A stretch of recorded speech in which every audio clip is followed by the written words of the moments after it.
This is how I would talk to an atheist. The goal when talking to an atheist is to convince them that there is a God.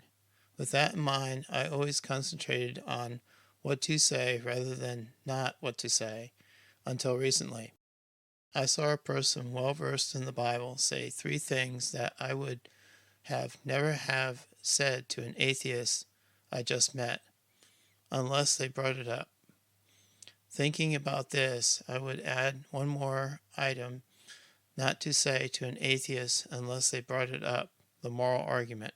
The goal is to convince them that there is a God and not to just tell them they are wrong with no end game in mind. 1. Never tell them atheism is faith-based, because you are not going to win this one and prove in the mind of an atheist that you are not very intelligent or logical. The 2 arguments that follow is how atheism sees this point of view. 1. Atheism is not faith-based because atheists don't believe in God. It's a non-belief, where Christianity is a belief in something called God. This makes atheism not a faith-based belief. 2. No 2 atheists agree on different points of atheism, so it isn't a faith or belief in that respect as well. So as you can see, atheism is not faith-based, and these are logical reasons for their claim. If you want to argue further that this is wrong, then this line of reasoning isn't going to get you any closer to convincing them they need to believe in God. 2. They are atheists, so why put up a wall between you and them by telling them they are not really atheists? Even if they sound like an agnostic, why push it? Nobody likes to be told that they are wrong, and so far we burn 2 chances of having them listen to us about what we have to say. 3. Don't ask them how they became atheists. If you debate them long enough over time, it often comes out what drove them to be an atheist. You have only 1 minute or 2 to get their attention and come across as if you know what you are talking about, so why waste the opportunity? 4. The moral argument is wrong on both sides. This is a classic example of both sides seeing the error in the other side's position, but not in the error on their own.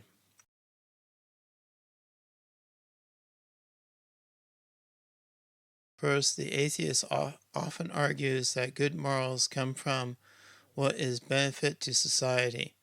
This is only true to some extent and not an absolute. 2. Christians often argue that, place an adjective here, morals only come from God. There are 2 reasons why this is wrong. Good morals always existed. If God came up with what is, adjective here, morals, 20,000 years ago, then God wasn't morally right before then. Since God is always, an adjective here, morally right, then he didn't sit down one day and decide what is moral, no matter how you decide morals with any adjective you want. B. God has told us what is morally right, and we can argue that we are not always moral, which means we need somebody to tell us what is right and wrong. We can figure out what is moral on our own if we so please.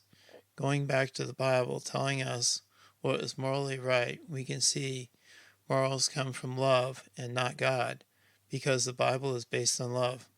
Matthew 22:37-40. Jesus said unto them, Thou shalt love the Lord thy God with all thy heart, with all thy soul, and with all thy mind. This is the first and great commandment. And the second is like unto it, Thou shalt love thy neighbor as thyself. On these 2 commandments hang all the law and the prophets. Did you catch verse 40? The Bible is based on love, not God, which means adjective here, morals, are based on love and not on what God decided was moral. You can make the argument that morals are based on love all day long and it holds up. The other 2 positions don't stand, but neither side is willing to see their own mistake. So what do? We either show they already know something that proves atheism wrong, or tell them something atheists write about that are problems in their own mind with atheism.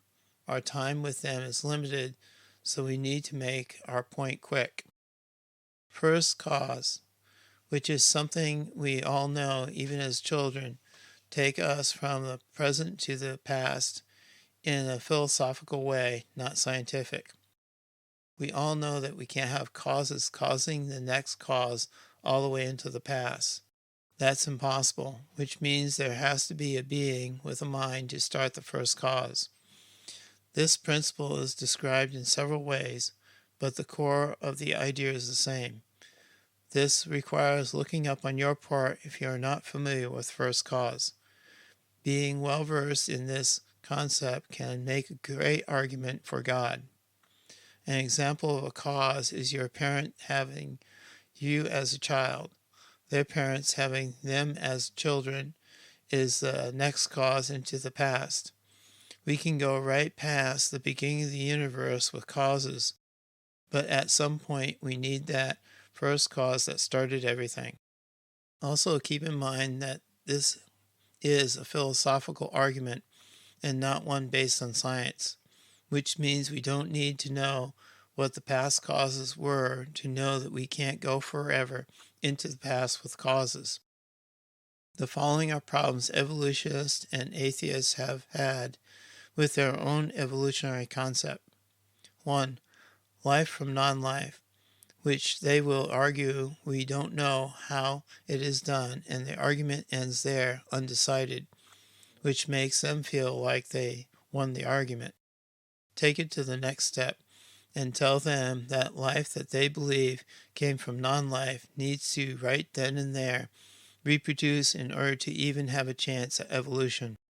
This caused one atheist to start on his journey to the creationist point of view. 2.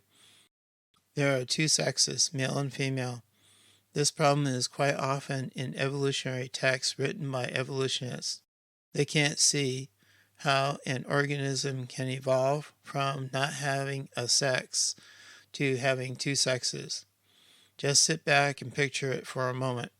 A non-sex being having two offspring that are two different sexes. Doesn't work, does it? You're on the street or at work evolutionist is not aware of this problem evolutionists write about as a problem, and you should point this out to them. The only objection I have ever gotten was that the two sexes are for the survival of the fittest. That on the surface doesn't make sense, and a good example of two sexes, male and female, not doing this are turtles.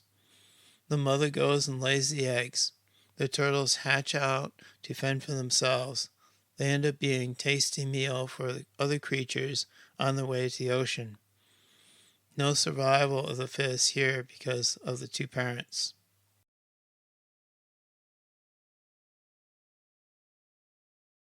You can open with the fact that you know why there are two sexes and you as an evolutionist do not.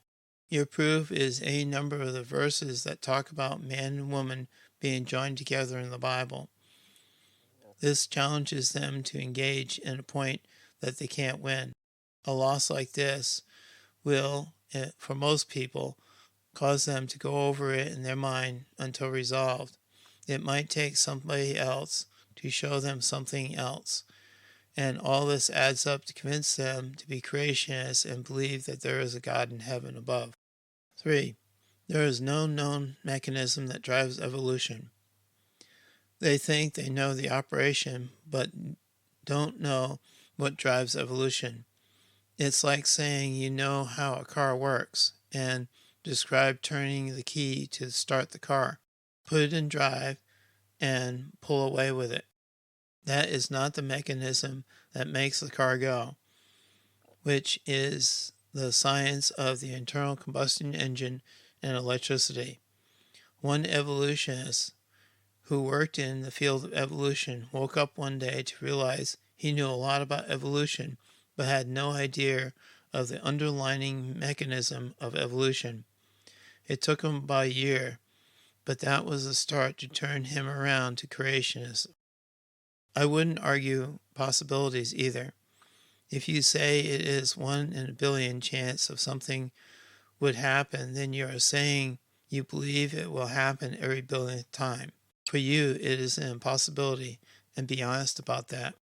You might not convince the atheists right then and there, but you want to give them, in as little time you have, something that will haunt them, something that can only be dealt with the acceptance of there being a God of heaven and earth. Something else to keep in mind is that you often have an audience. That audience is looking to see who is doing better and swayed in the direction of the person giving the most logical and calm response to the other. Body language, tone of voice, and manners are everything here. To the atheist, the logical argument is where it is at, and you are on their battlefield. If you don't know, don't say it. If you make a mistake, admit it. Atheists are often the most likely to commend you on a good argument than any other group of people you may talk with. I have only had one atheist blow up on me for what I said about his atheist t-shirt on evolution. Another atheist said, "Well played." I even had one who claimed not to be an atheist but always argued the atheist point of view, his words, tell me I knew far more about the topic we decided to debate on than he did. He then backed out of the debate on evolution on the basis gracefully. He agreed to debate in the first place because he said I would do it in a logical manner and not emotional. So atheism and the one who claimed not to be an atheist will look at you favorably when you make a good logical argument for God.